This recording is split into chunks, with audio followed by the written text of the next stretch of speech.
cha Mapinduzi nataka nikuhakikishieni kwa miaka 100 inayokuja kitaendelea kuwa ni kimbilio la wanyonge Tanzania. Ni chama ambacho kina historia ya nchi hii. Wako watu wanadai mamlaka kamili. Wako watu wanadai ukombozi wa Zanzibar. Mimi narudia tena kusema, nilishasema siku za nyuma, Zanzibar huru ilipatikana mwaka 64 tarehe 12 Januari.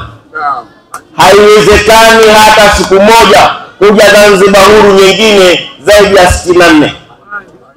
Tutaendelea kuyalinda mapinduzi, tutaendelea kuulinda muungano wetu kwa faida wa Tanzania wote. CCM oye! Ndugu zangu, naendelea kuwaasa wale ambao bado wanaendelea na chokochoko kwa lengo la kutuchafulia amani ya Tanzania. Nataka niwaombe nyote mlioko hapa na wanaotusikiliza, mimi nataka niwaulize, wanawahamasisha wananchi kwamba waandamane. Hivyo kweli wananchi wote tuligombea vyeo? Kwa nini waandamani wao waliogombea wakakosa? Sisemwe, mnanifahamu? Wanatuhamasishaje tuandamane kuipinga serikali tuliyoichagua? Leo waliokosa vyeo wao, lakini wanaotuhamasisha tuandamane sisi tunasema hatuandamani hata siku moja. Naomba niwahakikishie Watanzania, Chama cha Mapinduzi kitaendelea kuimarisha ulinzi na usalama, kwa sababu sisi CCM ndio serikali. Tunatolewa, tumeendelea kuitaka serikali iendelee kuimarisha ulinzi na usalama wa Watanzania na mali zao nchi nzima, na hili nataka nikuhakikishieni hatutanii.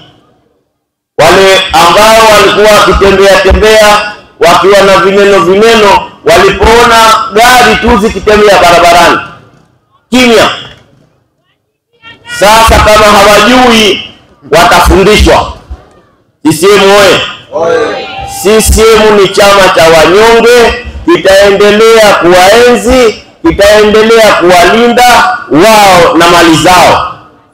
Nataka nikuhakikishieni wananchi, endeleeni kufanya kazi zenu za maendeleo. Fanyeni kazi zenu za kujipatia riziki. Nataka hakuna chochote ambacho kitatokezea. Ulinzi ndani ya mkoa wetu, ndani ya Tanzania yetu uko imara na umeimarishwa marudufu kabisa. CCM oye! Ndugu zangu, nataka niwaase wale ambao, maana wako wengine hawajui wanachokifanya, na ndio hata rais juzi alipokuwa akihutubia bunge alisema wako watu walifuata maandamano kwa mkumbo. Acheni kufuata mambo ambayo hayawahusu. CCM oye! Kama wao wana uwezo wa kuandamana, kwa nini hawatangulii mbele? Sasa ndugu zangu, nakwambieni muda umefika. Viongozi wetu tuliowachagua wawi, mmewasikia kauli zao, na mimi nataka nikuhakikishieni, kwa mujibu wa katiba ya Chama cha Mapinduzi, mimi ndio msimamizi wa ilani ya Chama cha Mapinduzi. Kwa hivyo nitasimamia utekelezaji wa ahadi zao kama walivyoahidi. CCM oye! Kwa hivyo nataka niendelee kusema kwamba nitasimamia utekelezaji wa ahadi zao, na mimi ningefurahi zaidi kwa kauli yao wenyewe wao wakaitekeleza, kwa sababu walisema watafanya kwa mashirikiano. Haiwezekani jambo lililoahidiwa ni wengi akafanya mmoja. Kwa niaba ya kamati ya siasa ya mkoa ninayoisimamia na kuiongoza mimi, na hakika na mwenzangu Chande atafanya hivyo kwenye kamati yake ya siasa ya wilaya, kwa sababu sisi ndo wasimamizi wa utekelezaji wa ilani.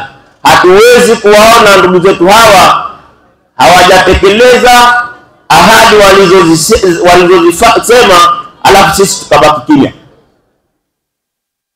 CCM oye!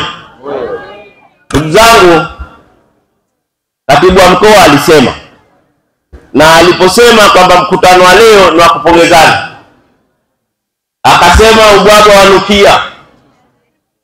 Namuona zaidi ya mara 5-6 azunguka. Mimi nataka nikuthibitishieni ndugu zangu wa Tanzania, Pemba ikiwa sehemu ya Tanzania, bado Chama cha Mapinduzi kitaendelea kuwatekelezea ahadi tulizokuja nazo kupitia kwenye ilani ya Chama cha Mapinduzi, lakini hata zile za wagombea wetu walizozitoa bado tutakuwa na uwezo wa kuzitekeleza. Kwa mfano, mgombea urais wa Zanzibar alipita maeneo mbalimbali kuomba kura, alikwenda sokoni, akapita madukani, akapita na mahali mwingine. Kwa bahati nzuri mimi nilikuwemo katika ziara zake zote alizozifanya. Nataka nikuthibitishieni Wazanzibari kwamba yale yote aliyoahidi Dr. Mwinyi atayatekeleza. Ni kiongozi muungwana, kiongozi mwenye uwezo na upeo mkubwa wa kutekeleza ahadi zake. Katika kipindi kilichopita, sisi Kusini Pemba tumebahatika kupata jumla ya magorofa 7 ya shule za msingi na sekondari. Mnataka tupewe nini? Tumepewa hospitali ya wilaya